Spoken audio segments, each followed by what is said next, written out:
भागवतम रसमालयम मुहुरहो रसिका भोगे भाव का। ये क्या है?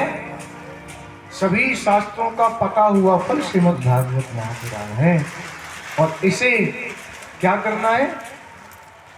रसपान। बोलो क्या करना है इसे? रसपान। रसपान। रसपान करना। अब इसको पिया जाएगा या सुना जाएगा? पिया जाएगा। बताओ। पिया जाएगा। प्रेम से बोलो राधे राधे राधे। देखो, बड़ी सुंदर बात पूज्य गुरुदेव बतलाते हैं कि भैया, जब ये संसार में कोई जीव, कोई प्राणी किसी बात को सुनता है ना, तो लगभग 90% चांस है कि सुनी हुई बात को ये भूल जाता है। इसलिए व्यास जी ने सबसे पहले लिख दिया कि इस भागवत महापुराण का पान करना है। जब किसी वस्तु को आप पीते हो तो सीधा आपके अंदर जाती है और आपको फिर वह लाभदायक सिद्ध होती है। इसीलिए कह दिया पिबत भागवतम रसमालयम। और कब कब पीना है? मुहुरहो रसिका। हे रसिको, हे भगवान के भक्तों, इसको बार बार पीते रहो। मुहुरहो, बार बार इसका पान करना चाहिए। प्रेम से बोलो राधे राधे राधे। भाई मेरे, इस सत्संग के प्रभाव के कारण ही भगवान के सबसे बड़े भक्त श्री प्रहलाद जी महाराज को यहाँ भगवान ने आकर के नरसिंह के रूप में दर्शन दिए, जैसा कि कल आपने कथा में सुना। दीदी को बुला।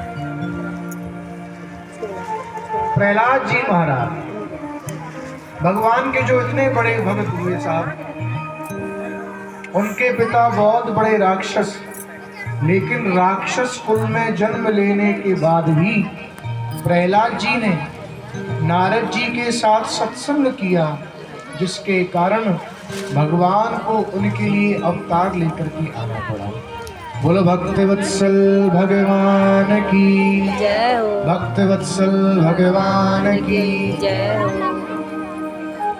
देखो जी, ऐसा है, आज आपके यहाँ लाइट नहीं आ रही है ना, अच्छा। तो जैसे तैसे करके ये 2 स्पीकर चल रहे हैं, तो अपने स्पीकर को जरा बंद रखना है, जिससे आपको हमारी आवाज पूरी आ सके। थोड़ी हलचल कम करोगे तो और आनंद आएगा। बोलो कृष्ण कन्हैया लाल की जय हो। राक्षस कुल में जन्मे प्रहलाद जी महाराज, जिन्होंने सदैव नाम संकीर्तन किया और ठाकुर जी को यहाँ प्राप्त किया। ये हिरण्याकश्यप इतना दुष्ट था कि अपने राज्य में किसी को भी हवन पाठ पूजा इत्यादि करने नहीं देता था। सबसे कहता था कि कोई इस संसार में नारायण नहीं है, मैं तुम सबका भगवान हूँ, तुम्हें जो कुछ चाहिए मेरे पास आकर के मांगो, मैं सबकी इच्छाओं की पूर्ति करूंगा। ये डुप्लीकेट नारायण बन के बैठ जाता था, लेकिन भगवान ने इसके ऊपर भी कृपा की है। जब प्रहलाद जी महाराज से पूछा कि क्या इस खंबे में भगवान है, तेरा जगदीश है? प्रहलाद जी ने कह दिया, पिताजी निस्संदेह मेरा जगदीश इसमें भी है, मुझे दिखाई देता है। प्रहार किया अपने हाथ का और उस खंबे में से नरसिंह भगवान प्रकट होकर के आ गए और भीषण युद्ध हिरण्याकश्यप का और प्रहलाद जी महाराज का हुआ है। नरसिंह भगवान का बहुत समय तक जब इनका युद्ध हुआ, ऐसा विशालकाय, ऐसा डरावना स्वरूप आज मेरे नारायण भगवान ने धारण किया कि सब लोग दूर से खड़े होकर के, देवता ब्रह्मा इत्यादि सब इनकी स्तुति गा रहे हैं। बहुत समय तक युद्ध चला और भगवान ने हिरण्याकश्यप को परास्त करके अपनी जंघाओं पर लेटा दिया। पूछा, क्यों रे दुष्ट, अरे तूने क्या क्या ब्रह्मा से वरदान मांगे थे, जरा मुझे सुना तो सही। क्या क्या तूने मांगा था? तूने मांगा था कि ना तू कभी बाहर मरे ना कभी भीतर मरे, तो बता तू इस समय कहां पर है? हे नाथ, ना मैं बाहर हूं ना मैं भीतर हूं, इस समय मैं बीच दरवाजे पर लेटा हुआ। तूने एक और वरदान मांगा था कि ना मैं ऊपर मरूं ना मैं नीचे मरूं, बता इस समय तू कहां है? कि ना मैं ऊपर हूं ना मैं नीचे हूं, इस समय आपकी गोद में लेटा हुआ। तूने ये भी वरदान मांगा था, आपके बनाए हुए 12 महीनों में से कहीं भी ना मरूं। देख, अपने भक्त की रक्षा के लिए मैंने आज ये 13वां महीना, ये पुरुषोत्तम मास, अधिक मास बनाया है, जिसमें आज मैं तेरा वध कर दूंगा। बोलो भक्त वत्सल भगवान की जय हो। क्या कह दिया कि ये पुरुषोत्तम मास मैंने अपने भक्त के लिए बनाया है, इसमें मैं तेरा आज वध कर दूंगा। तूने एक और वरदान मांगा था कि ना तू अस्त्र से मरे ना शस्त्र से मरे। तूने वरदान मांगा था ना किसी पशु जीव जंतु से मरे ना किसी मनुष्य से मरे। देख, तेरा उद्धार करने के लिए आज मैं आधा नर और आधा सिंह रूप लेकर के आया हूँ। अपने इस तीक्ष्ण नाखूनों से मैं तेरा उदर विदीर्ण करता हूँ और तेरा यहाँ विनाश करता हूँ। सबके देखते देखते भगवान ने अपने नाखून इसके पेट में गड़ाए हैं, इसका पेट फाड़ दिया और इसके अंदर की आंतों की माला अपने गले में लगा दी। बोलो भक्तवत्सल भगवान की जय हो। भक्तवत्सल भगवान की जय हो।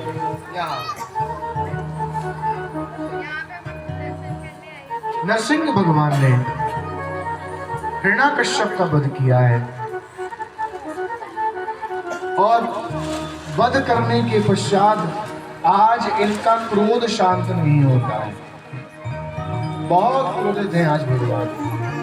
ब्रह्मा जी आए, बहुत से देवता आए, भगवान की स्तुति गाई, लेकिन भगवान बार बार दहाड़ लगा करके सिंह की गर्जना करके इनको दूर भगा देते। बहुत तेज गुस्सा आज भगवान का।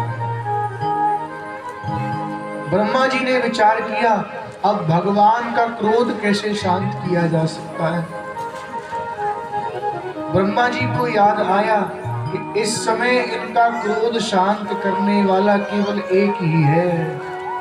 बोले लक्ष्मी मैया, लक्ष्मी मैया को बुलाओ, वो ही इनके क्रोध को शांत कर सकती हैं, क्योंकि वो इनकी अर्धांगिनी है। लक्ष्मी मैया इनकी पत्नी है, वो ही इनका क्रोध शांत कर सकती है। लक्ष्मी मैया को बुलाया गया। साहब, लक्ष्मी मैया अपने हाथ में पूजन की थाली लेकर के आई, डरते डरते आगे बढ़ी हैं और जैसे ही पूजन करना चाहा, नरसिंह भगवान ने जोर से एक दहाड़ लगाई और मैया के हाथ से पूजा की थाली छूट गई। मैया 15 कोस पीछे चली गई है। ये मेरे पति नहीं हो सकते। इतना क्रोध मैंने आज तक अपने पति का नहीं देखा कि मेरे प्राणनाथ नहीं हो सकते। अंत में ब्रह्मा जी ने प्रहलाद जी से प्रार्थना की है कि हे भक्त वत्सल, आपके कारण ही भगवान ने ये ऐसा रूप धारण किया है, आप ही इनके क्रोध को शांत करें। प्रहलाद जी महाराज धीरे धीरे जब आगे बढ़े हैं, डरते डरते बेचारे आगे पहुंचे। प्रहलाद जी ने प्रणाम किया और प्रहलाद जी को देख करके भगवान का क्रोध शांत हो गया और प्रहलाद जी को भगवान ने अपनी गोद में बिठा दिया। जिस प्रकार से एक गाय अपने नवजात बछड़े को अपनी जीभ से चाट करके साफ करती है, दुलार करती है, उसी प्रकार से श्री नरसिंह भगवान प्रहलाद जी के शरीर को अपनी जिह्वा से चाट रहे हैं। ऐसा दिव्य लाड़ यहाँ पर। प्रहलाद जी ने प्रणाम किया। और आज नरसिंह भगवान बड़ी विचित्र बात श्री प्रहलाद जी महाराज से कहते हैं। नरसिंह भगवान बोले, प्रहलाद बेटा देख, शायद मुझे लग रहा है कि मेरे यहाँ आने में थोड़ी सी देरी हो गई। मैं देरी से आया, इसलिए तुझे अपने जीवन में बहुत से कष्ट सहन करने पड़े। तुझे पहाड़ से फेंकवाया गया था, तुझे अग्नि में जलाने का प्रयत्न किया गया, तुझे यहाँ जहर देने का प्रयत्न किया गया। मैं थोड़ा सा लेट हो गया है। तो यहाँ नरसिंह भगवान प्रहलाद जी से आज क्षमा याचना मांगते हैं। नरसिंह भगवान कहते हैं, भैया क्षंतव्य मंग यदि में समय विलंब। क्या कहते हैं भगवान? क्या कहते हैं? प्रेम से बोलो राधे राधे। राधे राधे। भगवान ने आज अपने भक्त से क्षमा याचना मांगी। भगवान अपने भक्तों के लिए कुछ भी करने को राजी हो जाते हैं भैया, कुछ भी कर सकते हैं। देखो, आपकी भक्ति उस प्रकार से परिपूर्ण होनी चाहिए कि भगवान आपकी हर इच्छा की पूर्ति करें। और सच्चा भक्त भगवान से कभी कुछ चाहता भी नहीं, यही चाहता है कि भगवान, हे प्रभु, यदि आपको कुछ देना ही है ना, तो आप पूरे के पूरे मेरे हो जाओ, मुझे और संसार में कुछ नहीं चाहिए। भक्ति तभी परिपूर्णता को प्राप्त होती है जब आप सांसारिक वस्तुओं को छोड़ करके भगवान से उन भगवान को ही मांग लेते हैं। प्रेम से बोल राधे राधे। तो यहाँ प्रहलाद जी से क्षमा याचना मांगी। और आज प्रहलाद जी ने भगवान की 42 श्लोकों में बड़ी सुंदर स्तुति गाई। ब्रह्मा दया सुरगुणा मुनियोथ सिद्धो सत्वैकतान भजे वचसां प्रवाहि नारायतुं पुरगुणै रघुना विपित्रो किं तोष्टुमर्हति समे हरिरोग्र जाता। प्रहलाद जी महाराज कहते हैं, भगवान मैं केवल आपको प्रणाम कर सकता हूँ, मेरे बस की और कुछ नहीं है। ये ब्रह्मा जी इत्यादि सब यहाँ पर खड़े हैं, इन्होंने ऐसी ऐसी स्तुति आपकी गाई, आपका क्रोध फिर भी शांत नहीं हुआ। फिर मैं, वो भी राक्षस कुल में जन्मा एक बालक, मैं आपकी स्तुति कैसे कर सकता हूँ? मैं तो बस आपके चरणों में बारंबार प्रणाम करता हूँ। जिस प्रकार से एक चुंबक होती है, लोहे को अपनी ओर आकर्षित करती है, उसी प्रकार से आपके चरणों ने मेरे हृदय को आपकी ओर आकर्षित कर दिया है नाथ। मुझे और कुछ नहीं चाहिए, मैं बस आपकी भक्ति सदैव चाहता हूँ। बोलो कृष्ण कन्हैया लाल की जय हो।